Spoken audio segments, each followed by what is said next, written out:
रामकृष्ण हरी मंडळी, उन्हाळ्यात थंडगार काय प्यायचं असा प्रश्न तुम्हाला पडत असेल तर आजची रेसिपी तुमच्यासाठी परफेक्ट आहे. चला तर मग रेसिपीला सुरुवात करूया. तर आज आपण थंडगार लस्सी कशी बनवायची ते बघणार आहोत. तर लस्सी बनवण्यासाठी आपल्याला लागणार आहे घट्ट आणि ताजं असं दही. तर हे माझ्याकडे घरी लावलेलं दही आहे. तुम्ही बघू शकता किती छान विरजलेलं आहे हे दही. चला तर मग आता आपण 2 वाटी दही घेऊया. 1 वाटी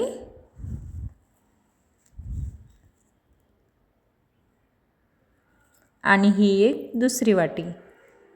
2 वाटी दही मी घेतलेलं आहे. यामध्ये आपण घालणार आहोत किंचित मीठ. त्यानंतर घालायची आपल्याला यामध्ये पिठी साखर. आपण 4 चम्मच पिठी साखर घालणार आहोत 2 वाटी दह्यासाठी. त्यानंतर आपल्याला यात घालायची आहे वेलची पूड.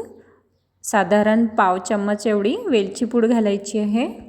आता आपण हे सर्व मिश्रण रवीच्या साहाय्याने मिसळून घेणार आहोत. तुम्ही बघू शकता याप्रमाणे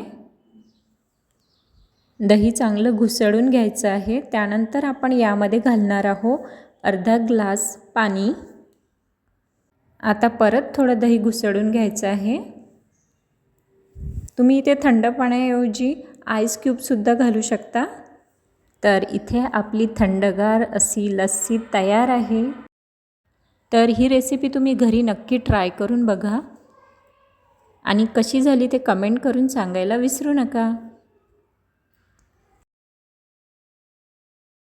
आता वरून आपण थोडे बदामाचे काप घालणार आहोत.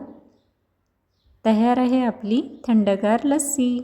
चला तर व्हिडिओ आवडला असल्यास लाईक शेअर करायला विसरू नका आणि चॅनलवरती जर नवीन असाल तर चॅनलला सबस्क्राईब करा.